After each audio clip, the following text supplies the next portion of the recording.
the Big Ten football is shutting down. I think the Pac-12 is shutting down. I think there are a lot of them who finally decided that there's really not an easy or safe way to do football. There's been discussion, and I'm hoping that Keisha continues to have that conversation quickly. What about switching sports and bring the spring sports into the fall, because those tend to be more solitary sports, like your golf and your tennis and your cross country. And then let's push off, some of the more contact sports, whether it's your basketball or your football, to spring, in the hopes that we'll perhaps have a vaccine by then, or we'll have this virus more under control, and it might be able to do that more safely. So I'm hoping they're still having those conversations, because I agree with you, sports is incredibly important. Incredibly important to some of our first time going to college students, where that may be the only way they can afford to go. So I'm hoping that we can do this.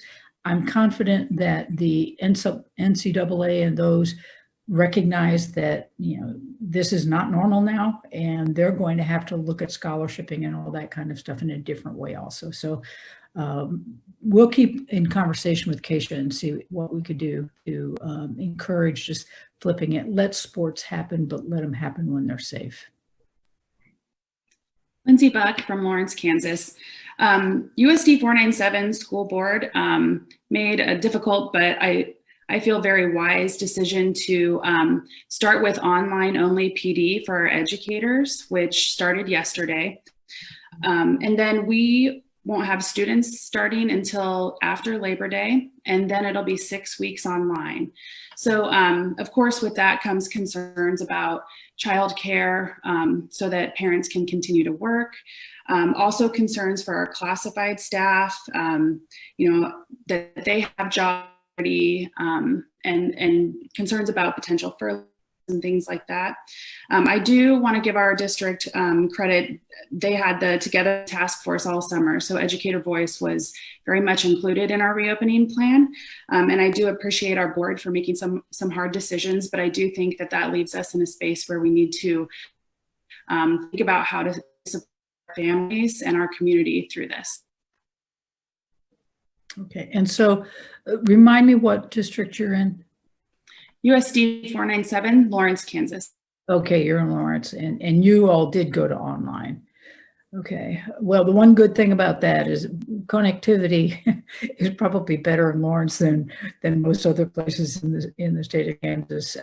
So has the school district provided the students with the supplies and equipment that they'll need to be able to do this successfully? Yes, our students do have devices. And so I think internet access, can be a concern even where you have it available. Sometimes I struggle in the mornings with internet access myself. But they do have devices to be able to do that. Okay. And how are they going to deal then with some of the other things that you ordinarily get when you're in school? The nutrition programs, mental health programs, are accommodations being made for those things? So I know that we are continuing to serve meals through the end of August. I'm not aware of the plan yet for September for those first 6 weeks. They might be in the works, but I think that's part of the challenge is having the funding and resources in the community to come together to make sure that those needs are met. So I think that's part of what we're trying to navigate right now. Yeah, I remind you that all the counties in Kansas got a fair chunk of change through the CARES Act. I think Johnson and Sedgwick got theirs directly, but then we, in our recovery office with our SPARK task force, we made sure that every county got an equitable amount of money from that CARES Act, based on population. So everybody should have gotten $194 per citizen of their county. And then we made some other additional allowances for those who were particularly hard hit by COVID and where unemployment was, for instance, Sedgwick County. So that money is there, and your school district ought to be working with your county officials to make sure that they're supplying you the equipment, PPE, and those kinds of things that you're going to need to be able to do this safely. So I want to recognize Senator Sykes, you are on here. If there's anything you want to pipe in and talk about, please feel free. I think you just have to raise your hand or however you do that on this thing. Thank you, Governor. I just want to say I appreciate all of the teachers. As a policymaker, your voice is so important. So thank you for sharing this. I'm writing notes down vigorously. But as a parent too, we're making those decisions. I said I have 2 high school boys, one is a senior and one is a sophomore. And for my own family, we were doing risk assessments and all of that.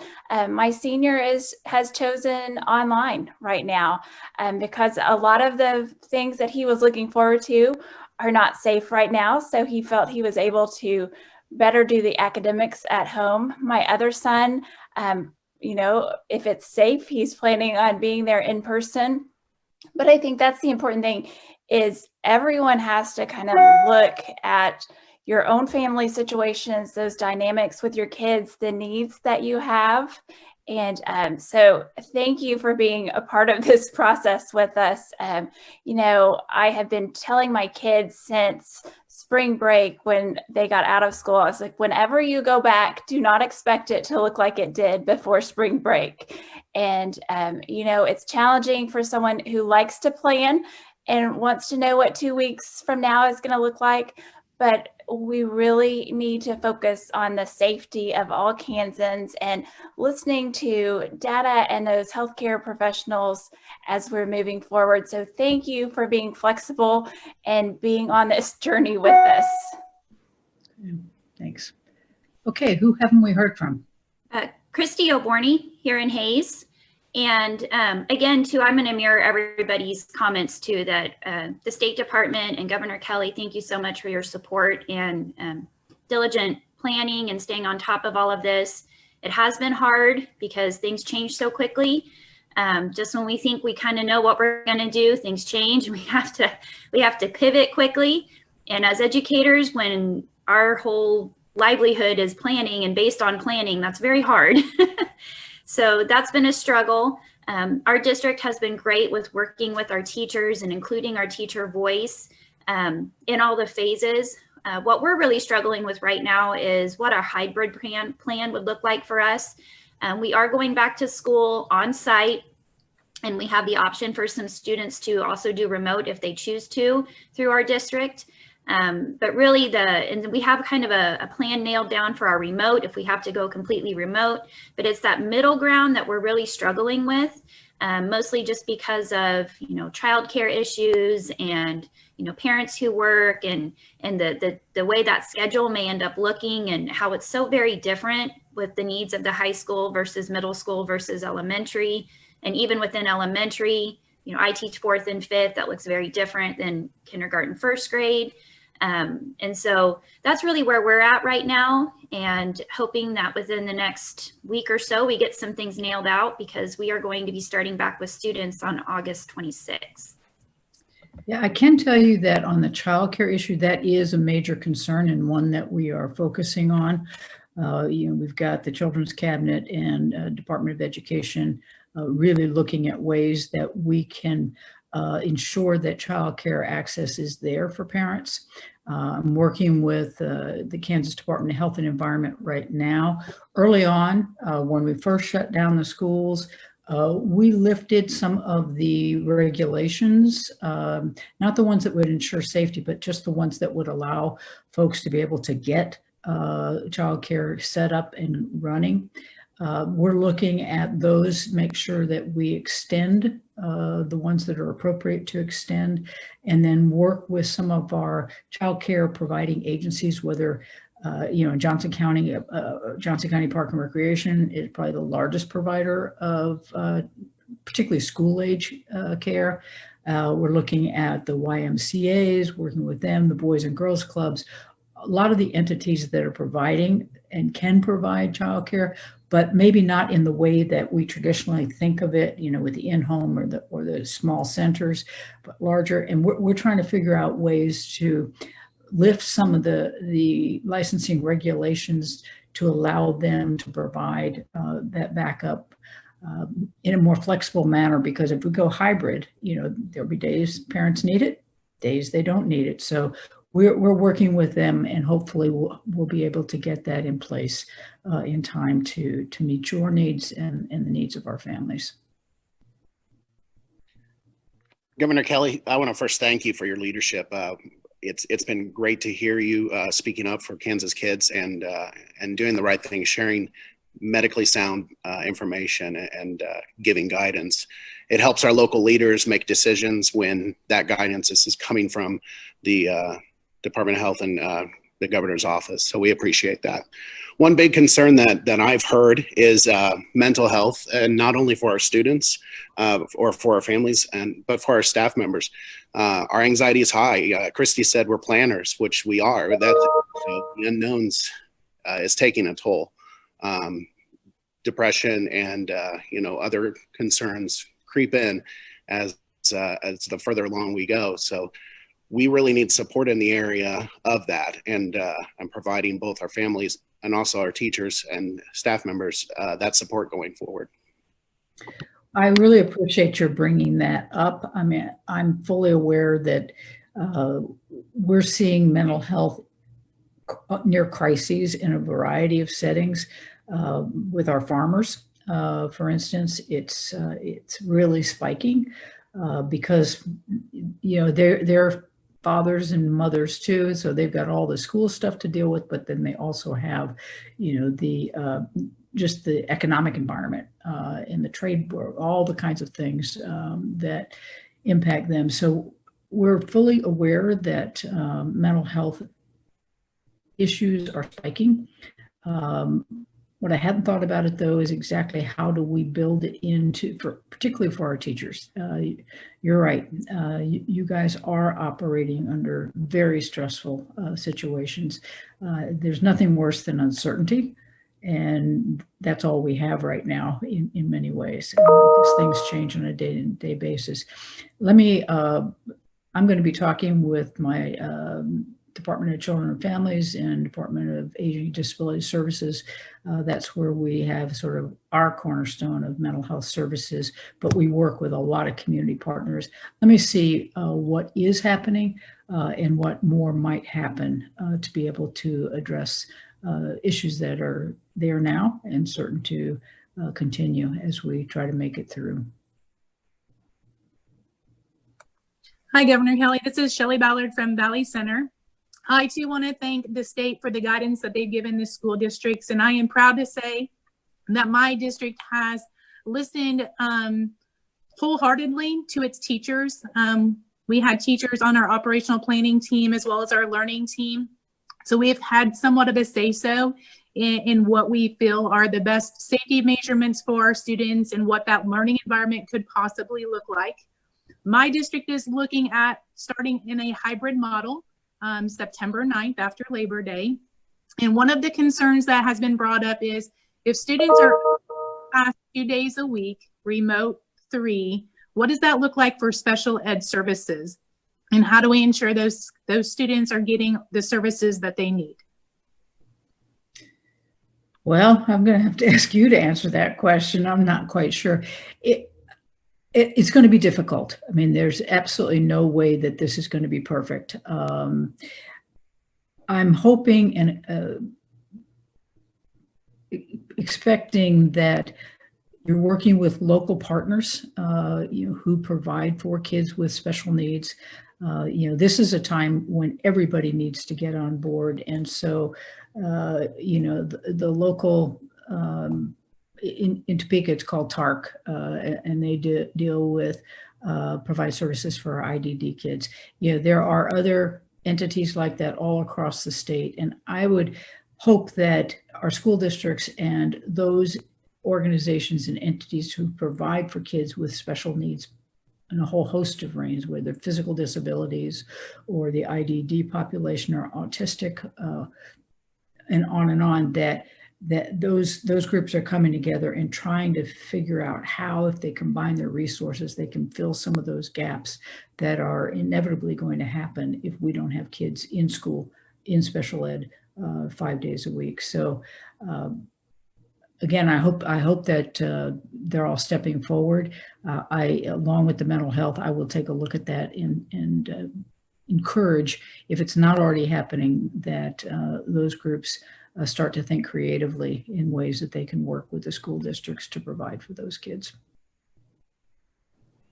Governor Kelly, I just want to post, I know at the end of the month that mental health, the Mental Health Modernization Committee is meeting. So especially some of these concerns on mental health, making sure how we're getting those wraparound services, that would probably be a great discussion to reach out. And I don't know the exact date of that, but I do know it's at the end of August. So. Okay, thanks. Governor Kelly, this is Gil Perea, and again, I am from Garden City, and I would like to very much thank you for allowing me to participate in this discussion today. I also want to thank you for all of the work that the state has done, you yourself have done. Your words have been very encouraging, not only for me, but for my counterparts here in Garden City. Our district worked all summer long, and we developed 22 subcommittees, and all of these subcommittees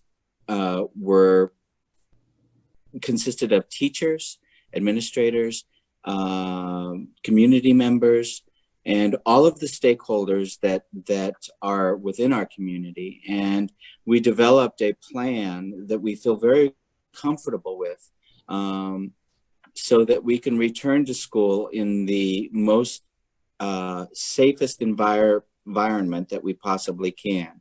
We also know that it's going to be a very living document, and it will change as we go along. But all of the stakeholders involved did have a voice. I was very pleased that teachers were allowed to participate with this in this process. I still have teachers who are very concerned, more so with the high-risk categories and things of that nature. And those are most of the teachers that I'm hearing from. They're very concerned about Executive Order 2059 and whether or not we would be following this mandate. Our district has stated that we would be following the mandate. And so I'm very pleased about that. Being a special education teacher, we have looked at a special plan for our self-contained kids. And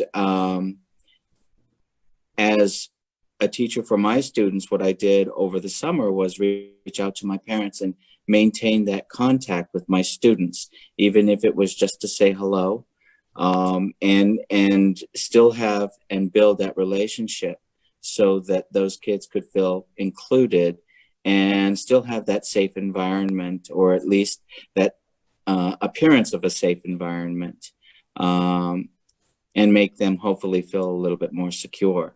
I am very proud of the work that we've done here in Garden City. And I can't say that we have the answers to everything that's been going on or that will happen. But I do feel confident that we've done the best that we can do and will continue to do so. Well, I very much appreciate that. And I want to add one more thing to your plate, because I know you don't have enough to do. And I'd actually throw it out for other teachers too. In addition to COVID-19, in addition to the economic crisis that we're going through and everything else, they moved the census count up a month. It has to be done by the end of September. Kansas is very dependent upon that. For every person who is not counted, Kansas loses a lot of money. And the loss of that money will actually will affect our local communities, because, if your count is low, then when we're dispensing federal funding, it would be based on your population. And so you all are in a position to help make that happen and encourage your students and their families to make sure that they get themselves counted, so that we've got the revenue coming in from the feds going forward to be able to fund our schools and our roads and our basic infrastructure. It'll be very, very difficult to get out of this pandemic if we notice a significant decrease in federal support. Not to mention, we could also lose another congressional seat. And if we do that, we'll be down to 3 congresspeople, and that's going to impact, the Garden City area probably more than anywhere. Johnson County will be fine, Sedgwick County will be fine, but you're going to take that big red one, and make it a big red 1.5, because it's going to just take over a whole bunch more of the state, and that just dilutes your representation and your impact and the resources that will be coming your way. So anything you can do to encourage your families to make sure that their family members have filled out that census will be much, much appreciated, short term, but even more so long term. Thank you. Very sorry to interrupt, but I think that is all the time we're going to have here for the discussion. Governor, now would be the time for closing remarks. Okay, well, I want to thank you all. This has been terrific, too short, but terrific. I also know you have a lot of work to do, so maybe it's good that it's short. You can just know that every day, all day in the governor's office, and folks like Dinah Sykes are thinking about our schools, are thinking about our teachers, are thinking about our students. And we want to continue to partner with you to get through this tough time. But then even beyond that, to continue on the path to ensuring that we are adequately funding our schools and that we are adequately supporting our teachers so that you can do the jobs that you're trained and hired to do. And we can provide the support systems in there to make it possible for you to do that. So let's just stay in touch. If there's one good thing that this pandemic has done is really brought teachers together, in a way to communicate about what can work, how can we make this work better. That whole process is something that shouldn't go away when we get a vaccine. We should continue to engage like this as we go forward, because right now the pandemic is a problem. We will always have other problems in education, and we always need to bring those who are on the front lines, those who know what they're doing, together to help us resolve these issues. So thank you all. Best of luck. Stay in touch. We'll get through this. Thank you, Governor. Thank you, Governor. We're going to open it up here for some media questions from our reporters. So I will remind our reporters as our educators exit the call here that if you have a question, please press your virtual raise hand feature and I will unmute you and allow you to talk and ask your question. So first up, we have here a question from Kat Reed at KSHB. Kat, you should be good to go. Okay, great. Thank you so much. Good morning. My question is about teacher retention.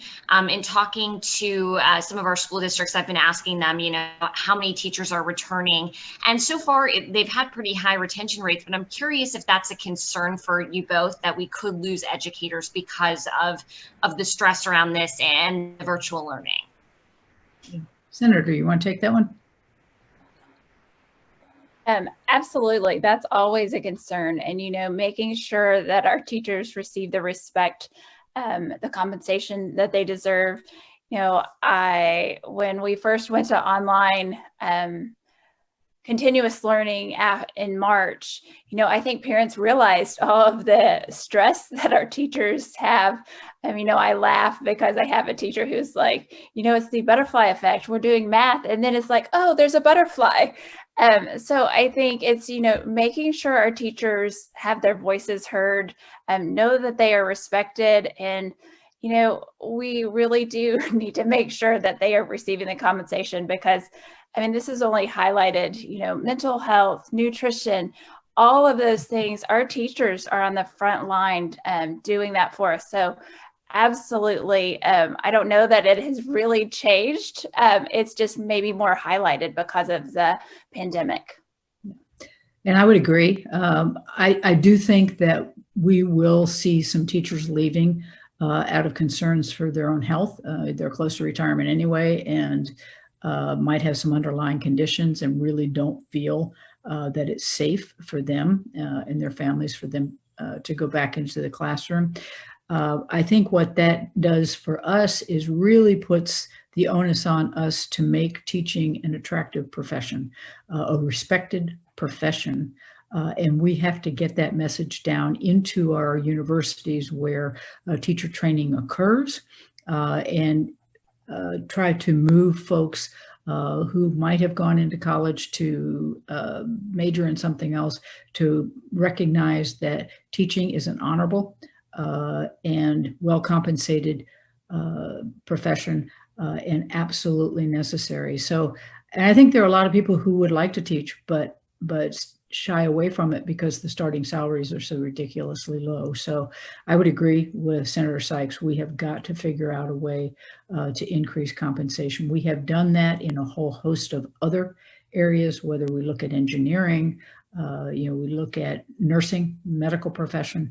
We recognize that we couldn't attract and retain when the salaries were so low.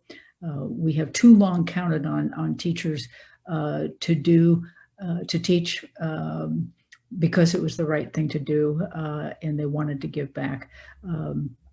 We're still going to get those kinds, but we need to make sure that we're paying them much more fairly.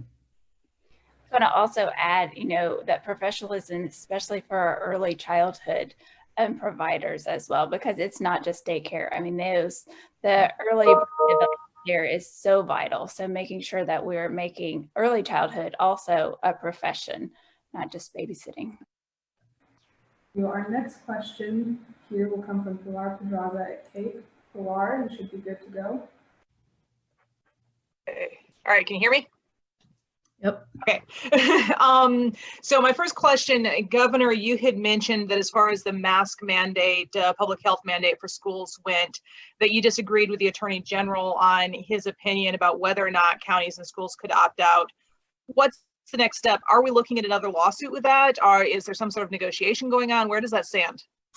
I don't want another lawsuit. I want to appeal to the Attorney General to put the health and safety of Kansans first. An opinion is exactly that. It is an opinion. So there are ways that you could look at the situation and decide that in this particular case, this is a good idea.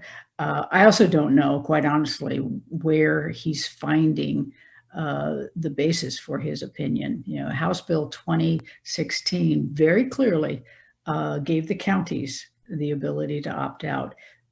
Other than the Kansas State School Board yaying or naying my starting and stopping school, there's nothing in there that says individual school boards can opt out. And they are independent, autonomous governing entities, that the counties don't necessarily have that kind of authority. So, obviously his is an opinion. Mine, I'm not a lawyer, mine's an opinion, but I did consult with a number of attorneys before we put that into place. And I'm very confident that we're on solid ground.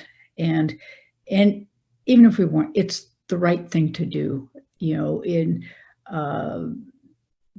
know that wearing masks, maintaining social distance, proper hygiene, avoiding lots of folks in one space works. We've seen it work. Look at New York, for instance, where they just shut it down and had all these mandates in place.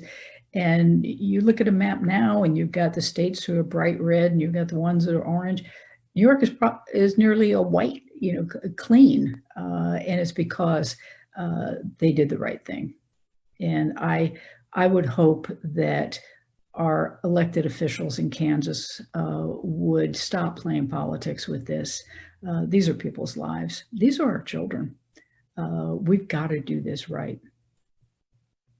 Thank you, Governor. Thank you, Pilar. We have time for one more question, and that will come from Andrew Bowell at the Topeka Capital Journal. Andrew? Hi, Governor. I kind of just following up on that last question. Is there some worry that we will get kind of a similar gap as what we're seeing with the mask mandate in terms of counties that have and have not implemented that in schools? And if so, what will that impact will that have on the experiences of kids, as they head back to school? Well, Andrew, I think we could learn from some of the other states that have already opened their schools and opened them without masks. There's a school district in Georgia that has something like over 900 kids who have tested positive already within a week, not to mention 40 or 50 staff people. So that's what happens, and why don't we just learn from what's happened with others rather than putting our own kids through that kind of experiment, our own teachers through that kind of experiment? There's absolutely no need. And this is not an issue of freedom, this, that, or the other thing. We impose these kinds of requirements in a whole host of places. Go into a grocery store, no shoes, no shirt, no service. Okay, now it's no mask. So what's the difference? There really isn't. This is not a personal freedom right. This is just a public health measure that's put in place for the good of all. And that's what public health is all about.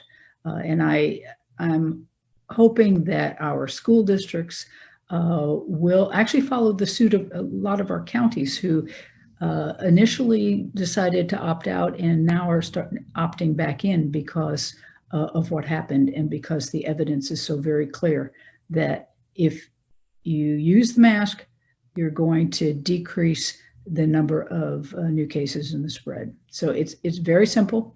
And if we want to keep our schools open, if we want to keep our businesses open, it's the small thing that everybody can do. Thank you very much. That is all the time we have for today. Thanks to all our reporters for joining. Okay.